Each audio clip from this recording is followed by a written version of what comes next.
Assalamualaikum warahmatullahi wabarakatuh. Kembali lagi dengan saya Ilham Adi, teman-teman. Pada kesempatan kali ini kembali saya akan coba sharing kali ini terkait dengan audit sistem informasi, yang mana kemarin kita coba sudah sharing juga terkait dengan audit pajak. Kali ini tentang audit sistem informasi, yang mana nanti akan ada satu pengertian, terus kemudian tujuan juga tentang audit sistem informasi ini, lalu manfaat kontrol juga, terus kemudian nanti ke kesimpulan. Kalaupun harus nanti lebih jelasnya lagi dan lain sebagainya, teman-teman bisa baca dalam deskripsi di bawah. Nanti saya kasih linknya aja dalam blog saya, begitu. Oke, langsung saja teman-teman. Pengertian audit sistem informasi. Audit sistem informasi merupakan proses pengumpulan dan penilaian bukti-bukti untuk menentukan apakah software akuntansi yang digunakan perusahaan dapat mengamankan aset, memelihara integritas data, dapat mendorong pencapaian tujuan organisasi secara efektif, dan menggunakan sumber daya secara efisien. Ada beberapa aspek yang diperiksa, yakni audit secara keseluruhan menyangkut efektivitas, terus kemudian efisiensi, availability, apakah sistem online terus ataukah sering trouble, reliability, terus confidentiality dan integrity, aspek keamanan, audit atas proses, modifikasi program, audit atas sumber data dan data file atau database. Audit sistem informasi sendiri merupakan gabungan dari berbagai macam ilmu, antara lain tradisional audit, manajemen sistem informasi akuntansi, ilmu komputer, dan behavioral science. Standar yang digunakan dalam mengaudit sistem informasi adalah standar yang diterbitkan oleh ISAKA, yaitu IS Auditing Standard. Selain itu, ISAKA juga menerbitkan IS Auditing Guidance dan IS Auditing Procedure. Tujuan audit sistem informasi. Tujuan audit sistem informasi menurut Ron Weber dalam bukunya tahun 1999, halaman 11 sampai 13 secara garis besar, yaitu yang pertama adalah pengamanan aset.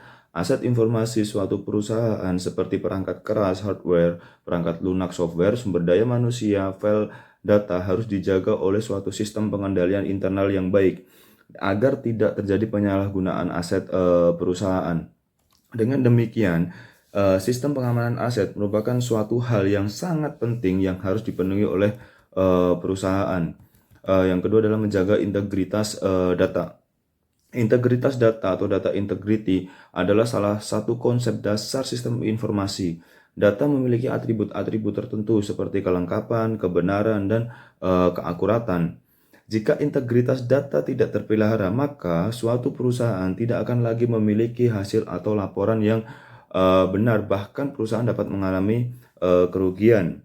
Efektivitas sistem, itu yang ketiga. Efektivitas sistem informasi, perusahaan memiliki peranan penting dalam proses pengambilan keputusan. Suatu sistem informasi dapat dikatakan efektif bila sistem informasi tersebut telah sesuai dengan kebutuhan user. Yang keempat adalah efisiensi sistem.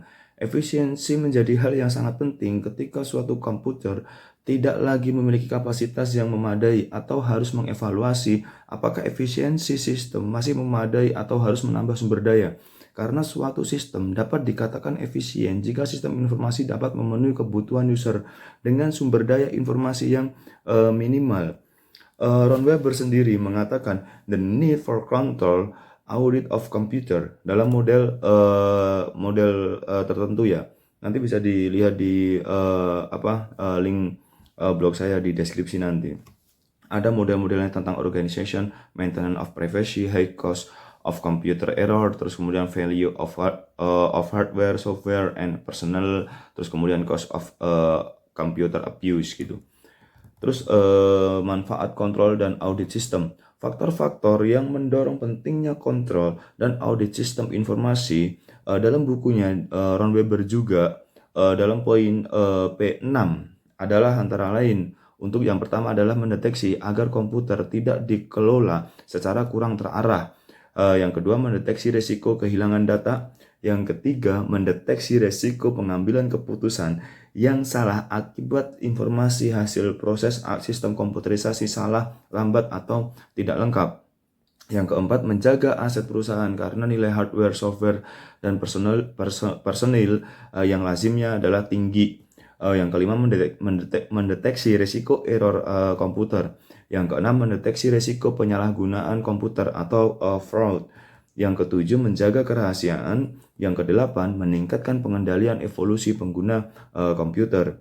Lalu kesimpulannya apa teman-teman? Kita tiba pada satu kesimpulan. Seperti yang teman-teman ketahui, di era informasi sekarang yang penuh dengan hacker, malware, dan ransomware, perusahaan teknologi raksasa seperti Yahoo, Facebook, dan Tokopedia pun tidak luput dari kebocoran data atau distribute denial of service atau DDoS, dikarenakan loophole yang ditemukan oleh hacker. Pastikan penyimpanan data dilakukan di hardware yang memadai dan diberikan perlindungan berlapis seperti firewall, encryption, proxy, dan lainnya. Oke, demikianlah yang bisa coba saya sharing pada teman-teman terkait dengan audit sistem informasi. Adapun nanti ada audit dalam bidang yang lain, tentunya dalam satu pengendalian internal ya. Dalam satu pengendalian internal supaya nanti relate dalam pembahasannya. Untuk itu terima kasih teman-teman, apabila ada kurang dan lebihnya saya mohon maaf. Assalamualaikum warahmatullahi wabarakatuh.